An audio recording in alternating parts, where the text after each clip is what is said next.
Hey guys, good morning. It is a Monday, start of a new week, and this is a little video with some good tips on location hunting. I keep seeing on our groups on Facebook that people are having a hard time with locations. As you know, we are building our own ATM route. As of yesterday, we have got 17 in ink that are contracted. We have 12 out. We've got 5 more to go out here in the next couple of weeks. I got so lucky yesterday I ran out of equipment. I had 2 in the shop, which I like to always keep 2, and now I'm short 3, so I just ordered some more equipment ATM wise. So let me tell you about Sundays. Sunday is a day people rest, they do yard work, they go to church, hang with families.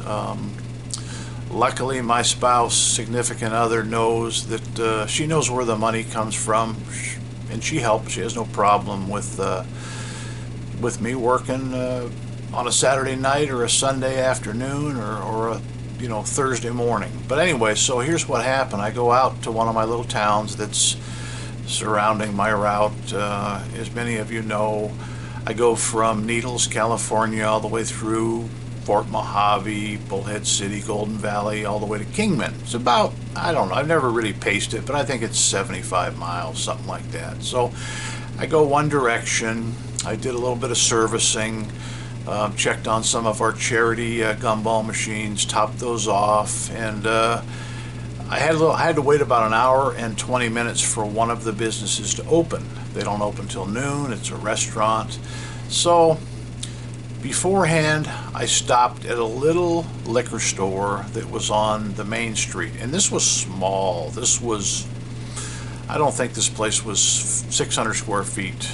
But it was in and amongst a ton of weekly hotels, right on the main street. Not a bad area, just a lot of probably transient people that lived in these weeklies. So anyways, this place was packed. There wasn't a square inch in this place. I mean, if there was a little spot on the counter, there was a liquor bottle or a Boost energy drink or something there. But anyways, so I talked to the clerk. She said, "Oh, the boss is up at the other store." I said, "Oh, okay, where's that?" So she told me, well, it was a big place. It was actually a market. So I go up there, no ATM. They had lottery, big store, lots of room, established 60 years. Another area that was, I don't think there was a bank within 2.5 miles. Tons and tons of apartments. There was a community center nearby. So anyways, we made a deal for both the spots. So that's 2 and it's not 11 a.m. I go to a hotel that I had never visited. It was, I don't want to say an off-brand, but it was a name I'd never heard of. It looked just like a Best Western or a Holiday Inn Express. Nice place. And they were there working. Anyways, talked to that owner. They had room in the lobby. They had a little micro market set up there where people could buy drinks, snacks, and there was a couple of racks of souvenirs. No ATM. Clerk said, "Boy, we really need an ATM." Well, luckily on a Sunday, the owner who lived in Las Vegas, he was there. He called him down to the lobby. We chit-chatted. Nice guy. 30 minutes. Signed him up. That's number 3. It's about 11:15 now.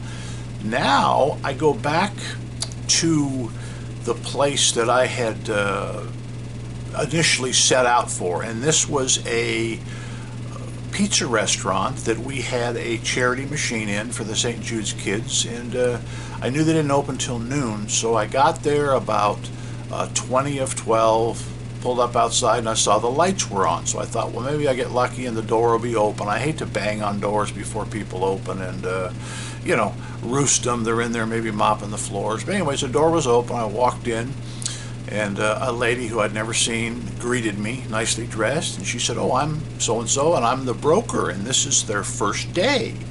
And I said, "Oh," I said, "New owners?" She said, "Yeah, and boy, they've got big plans." So I introduced myself. I was dressed. I had my, company shirt on. And so anyways, here I was 15 minutes before the new owner was going to open for his first day in business. This was the first day they took over, which was ironically a Sunday. And he had his whole family there, his wife there. There was about 8 of them. And we sat down and talked, chit-chatted a little bit. And this was a business that did not do a lot of promotion. It was never one of our best spots for our charity, so we never really pitched them on other things, such as a crane or games. Plus, we've been short on equipment. We haven't really had any extra stuff. So, make a long story short, signed them up for an ATM machine. That's number 4. Now it's about 12:15. I head out of there, and I noticed one more liquor store, which was about a block from them, that I had not been in before, and this was a large liquor store. Once again, tons and tons of things for sale, a lot of trinkets. This was on Route 66, get a lot of visitors there. Went in and talked to that liquor store, and there was an ATM, but it was dark. He said, that guy hasn't been here in 3 months. He said, I don't know what to do. Well, the problem is it was bolted to the floor, because I checked. I gave it a little rock, and I said, well, it's bolted down. I said, I don't want to hack into somebody else's machine. I said, although I can do it, but I said, legally, we need to get a hold of the owner. So he said, well, I don't want to have it there anyways. He said, I'm going to put it over here closer to the counter. So anyways, make a long story short, chit-chatted with him a little bit. Number 5. It's not 1 o'clock yet. So anyways, what I'm getting at here is this was a Sunday. I caught all the owners in, and they were all working. In other words, these are not 9 to 5 people. And a lot of the people told me that, you can call me anytime. I'm a 24/7 guy. Here's my cell phone. Don't hesitate.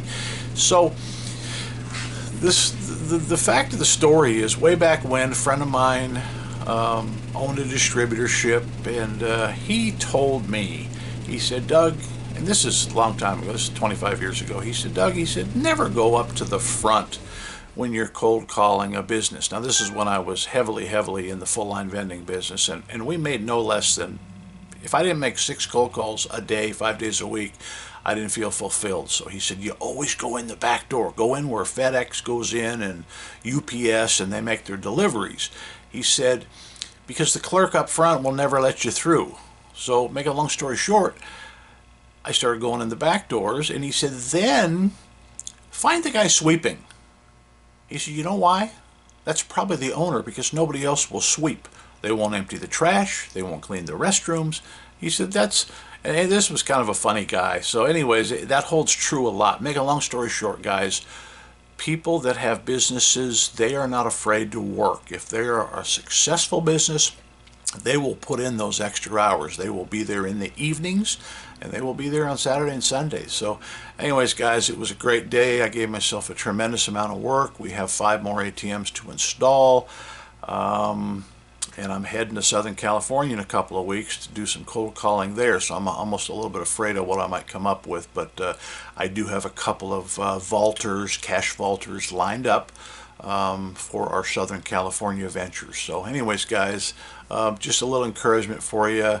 Don't give up. This is not a hard business. You got to be sharp, though, and you got to think outside the box. So I appreciate you guys watching, and I certainly appreciate your support. Doug at Doug's World Tour, Tri-State ATMs, and I'm out.